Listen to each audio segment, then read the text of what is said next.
कहते हैं अगर पैसा हो तो इंसान सब कुछ झेल सकता है, लेकिन हर एक मामले में ऐसा संभव नहीं होता है।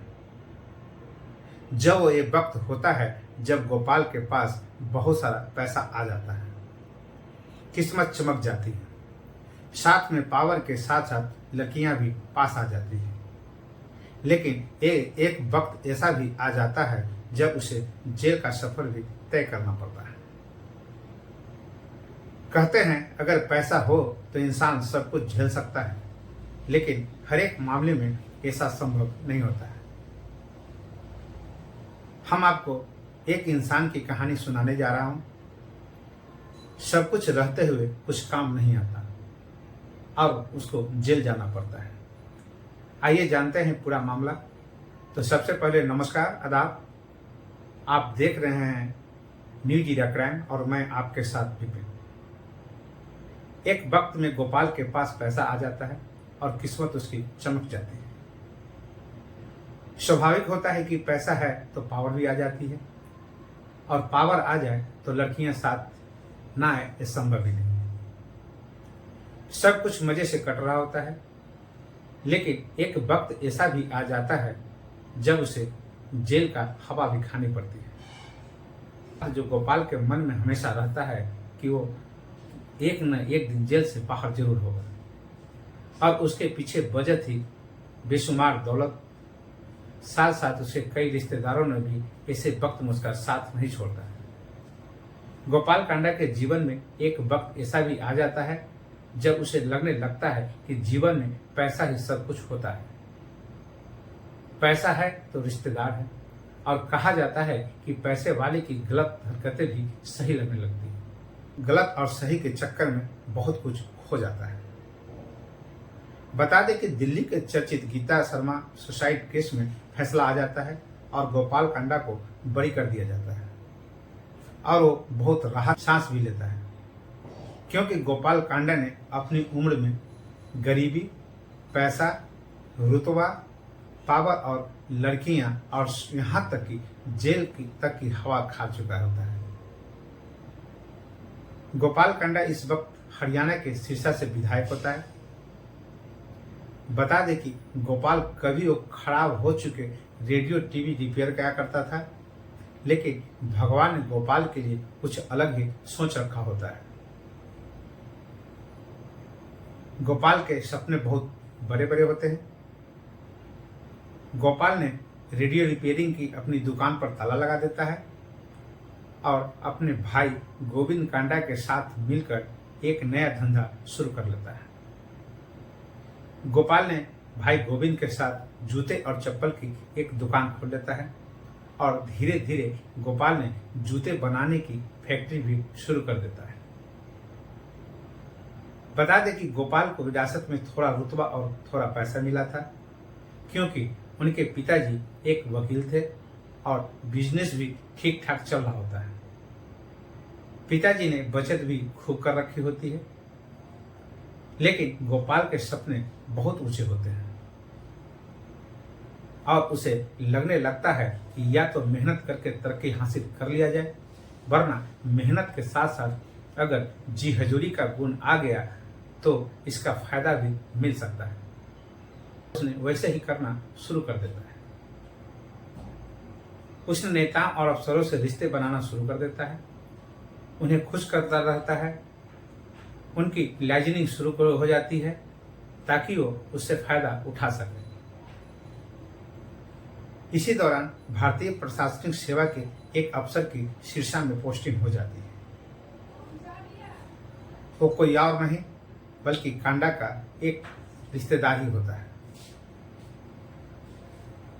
इस आईएएस अधिकारी का ट्रांसफर गुरुग्राम में हो जाता है। उस वक्त गुरुग्राम की शक्ल और सूरत बदल रही होती है। अधिकारी की पोस्टिंग हो जाती है। 2007 में गोपाल कांडा ने अपने पिता के नाम पर मुरलीधर लखराव के नाम एयरलाइंस शुरू कर देता है, और उसका नाम होता है MDLR एयरलाइंस। हालांकि एयरलाइंस ज्यादा दिनों तक नहीं चल पाता है।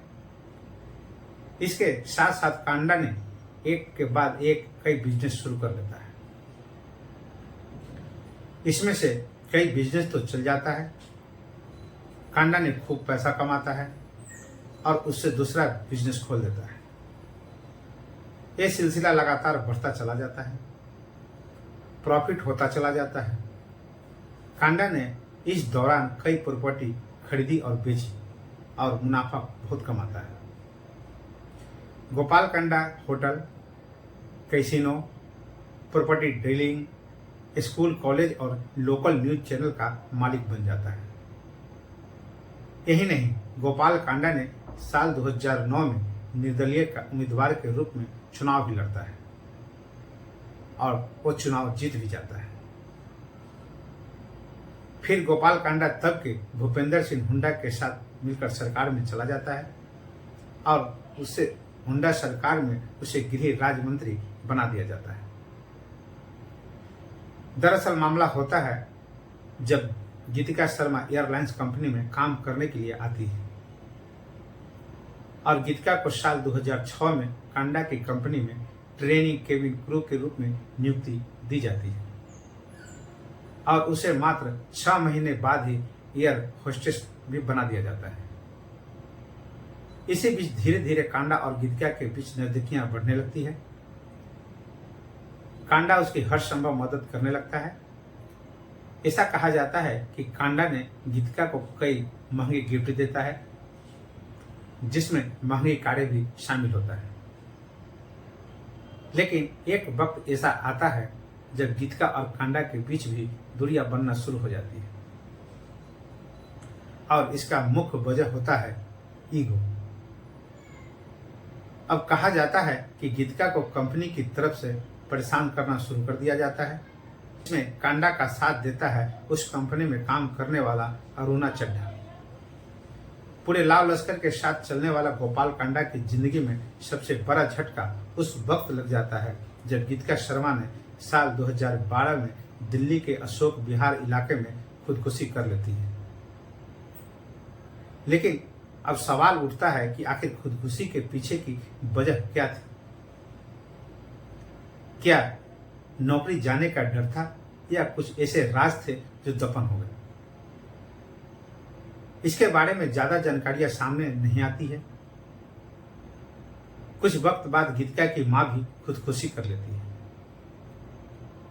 बता दें कि गीतिका केस में गोपाल कांडा का जेल का सफर तय करना पड़ता है और वो करीब 18 महीनों तक जेल में ही रहता है। लेकिन गोपाल कांडा अब चाहता है कि वो किसी तरह से दोबारा पावर में आ जाए और बाद में उसकी बेल हो जाती है। गोपाल कांडा ने ये भी सोच रहा होता है कि आखिर क्यों गीतिका के चक्कर में हम पड़े। लेकिन ये बात भी सच रहता है कि गोपाल को इस बात का अंदाजा भी नहीं था कि गीतिका ऐसा कदम उठा सकते हैं। कोर्ट में बड़े बड़े वकीलों ने उनके लिए बहस करता है। ट्रायल चलता रहता है। इस दौरान गोपाल कांडा की कई कंपनियां भी बंद हो जाती हैं। लेकिन कहते हैं ना कि गोपाल कांडा ने इतना पैसा कमाया था कि अब वो आराम से पूरी जिंदगी ऐश और आराम के साथ बिता सकता था। अब कांडा का पावर और चमक बनी रहे, इसके लिए कांडा ने फिर एक खेल शुरू करता है और वो होता है कुछ विधायकों को अपने पास लाता है और इसे लेकर सरकार बनाने के लिए दिल्ली की तरफ चल पड़ता है। साल 2019 में जब बीजेपी बहुमत के आंकड़े से पीछे रह जाती है, तब गोपाल कांडा ने समर्थन देने का ऐलान कर देता है। लेकिन उसके पुराने पापों की वजह से बीजेपी ने उससे किनारा कर लेता है और दूसरी पार्टी के समर्थन से सरकार बना लेती है। अब यानी 2023 में कांडा को अदालत ने बरी कर देता है।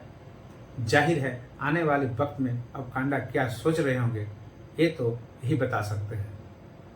लेकिन अभी भी हाई कोर्ट और सुप्रीम कोर्ट जाने का मौका पुलिस के पास है। अब देखना होगा कि पुलिस का इस पर क्या रुख होता है। क्या सेटिंग का खेल होगा या फिर नहीं, ये देखना एक दिलचस्प होगा। तो आज की कहानी कैसी लगी मेरा कमेंट बॉक्स में जरूर लिखकर सुझाव दें। फिर हम कल एक नई कहानी के साथ जुड़ेंगे आपसे। अगर आप मेरा चैनल को सब्सक्राइब नहीं किए हैं तो जरूर कर लें और हमें आज्ञा दीजिए। नमस्कार, शुभ रात्रि।